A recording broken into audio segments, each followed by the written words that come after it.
Graça e paz, meu irmão, minha irmã, meu amigo, minha amiga, sejam todos muito bem-vindos a este estudo, onde daremos continuidade à nossa reflexão, ao nosso estudo das terças-feiras, em que neste mês viemos discorrendo acerca do fruto do Espírito.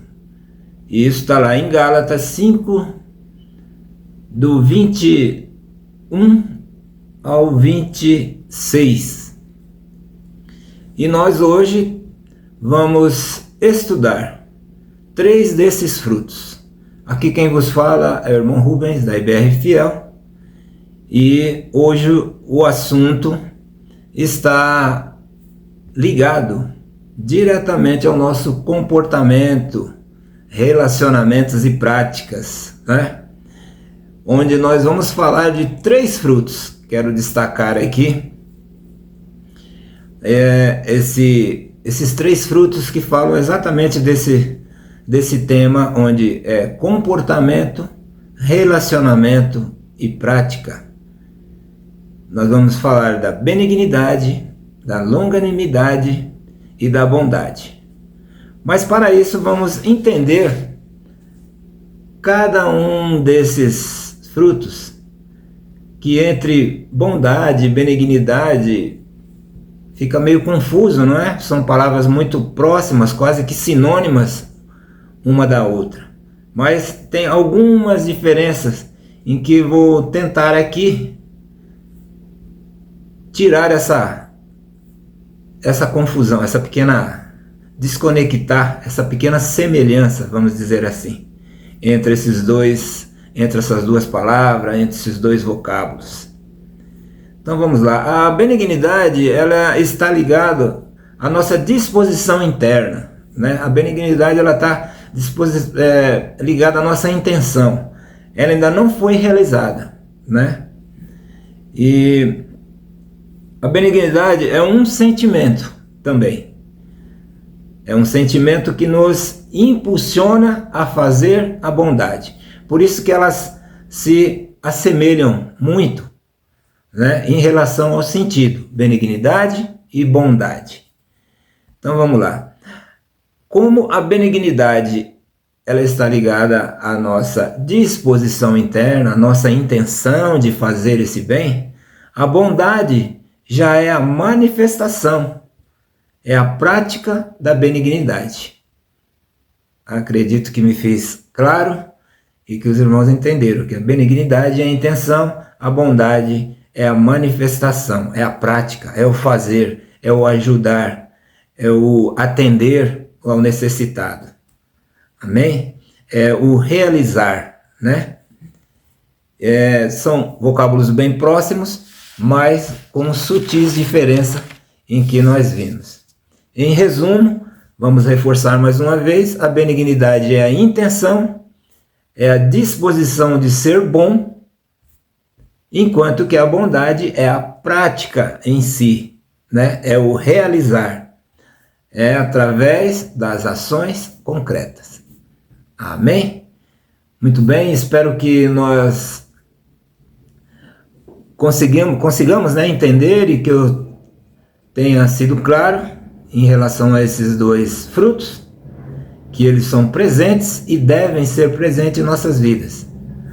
Porque, além de serem boas práticas, necessário é que nos revistamos deles, né?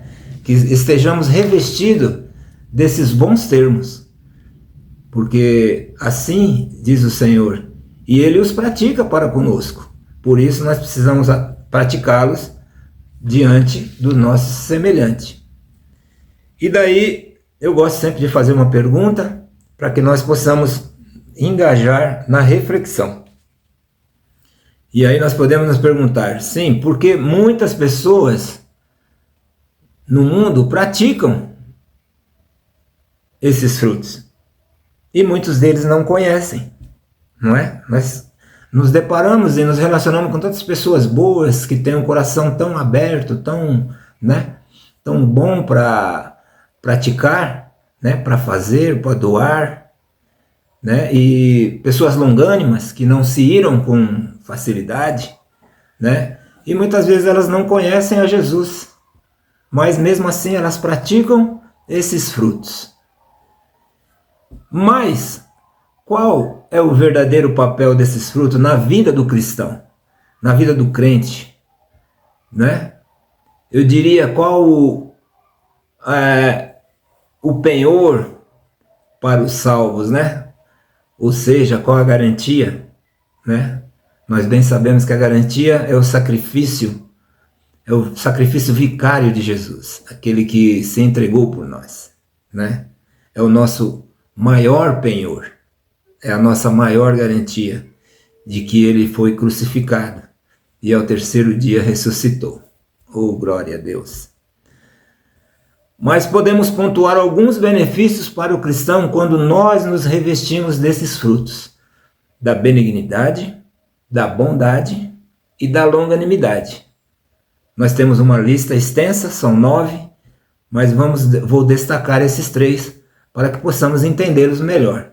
Que às vezes uma leitura superficial não traz um entendimento mais profundo. Amém?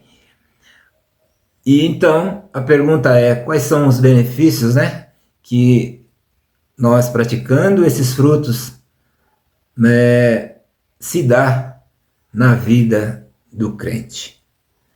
Podemos pontuar alguns benefícios para o cristão. São muitos, são incontáveis, mas podemos pontuar alguns que nós podemos vivê-los enquanto aqui. Então, o Espírito Santo, ele tem o poder da transformação. Pense um pouco quando você ainda não havia tido um encontro verdadeiro com Jesus. Você era uma outra pessoa, mas quando encontrou com Jesus, ele vos transformou. E através dessas práticas do fruto do Espírito, nós vamos nos transformando dia após dia. Não estamos prontos, somos obras em andamento. Não somos perfeitos, não estamos acabados. Por isso precisamos praticar esses frutos.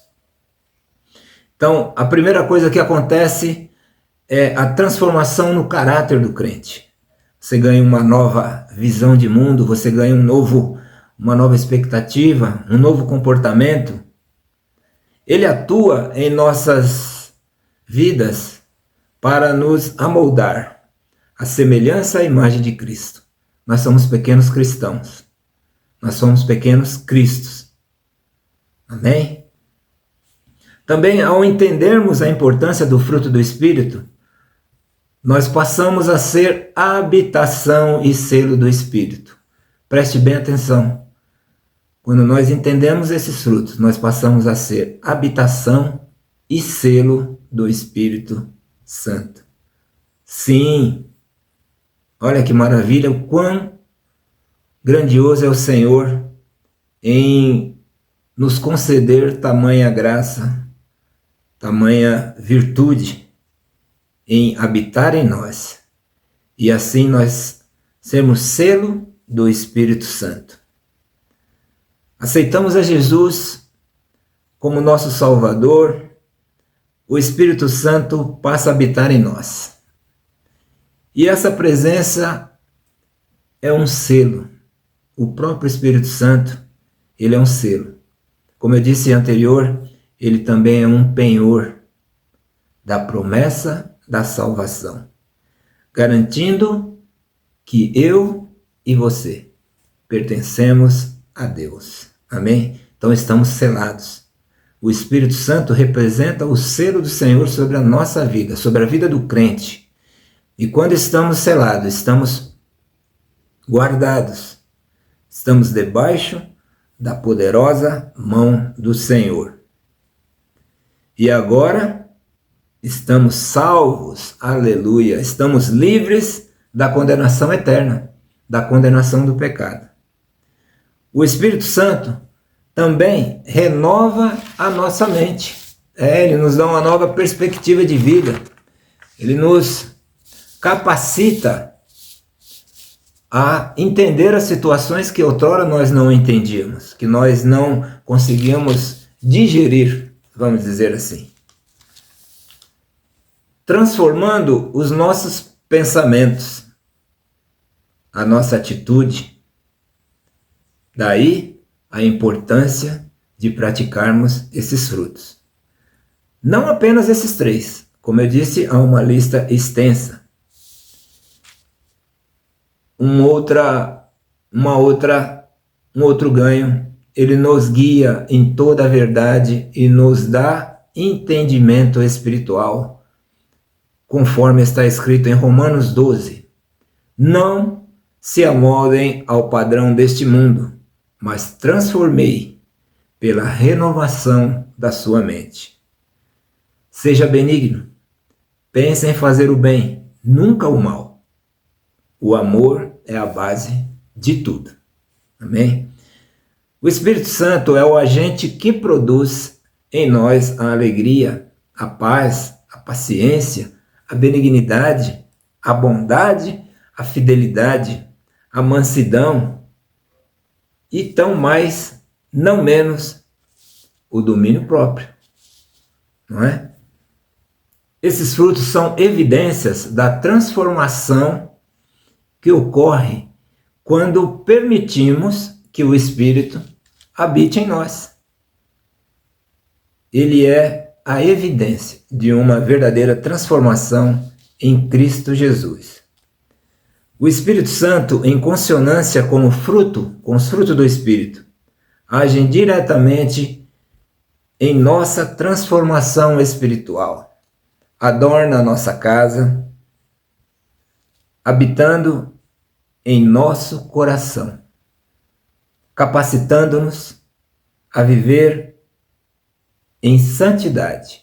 Aqui está um ponto muito difícil, a viver em santidade, nos guiando, nos direcionando, nos dando a luz, dizendo, olha, por aqui, aquilo não pode, isso não pode.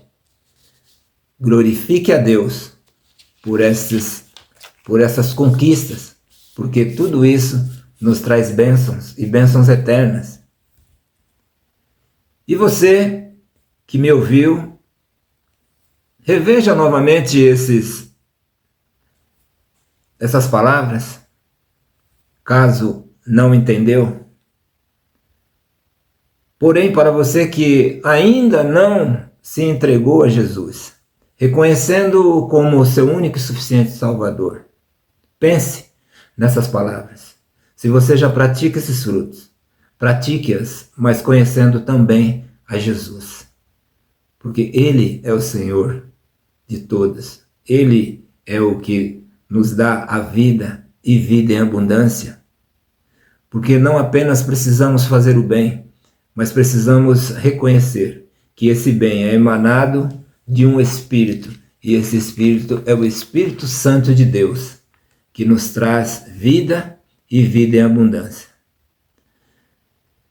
E para nós crentes convertidos, saibamos que Deus é o autor e praticante de todos esses frutos, em favor de mim e em favor de todos. Por isso, devemos também praticar esses frutos para com todos os nossos semelhantes. Quero orar com você e para você. Pai, te damos graças, Senhor, por tantos benefícios que o Senhor tem nos dado. Te damos graça, Pai, por tudo aquilo que nós podemos aprender e receber do Senhor.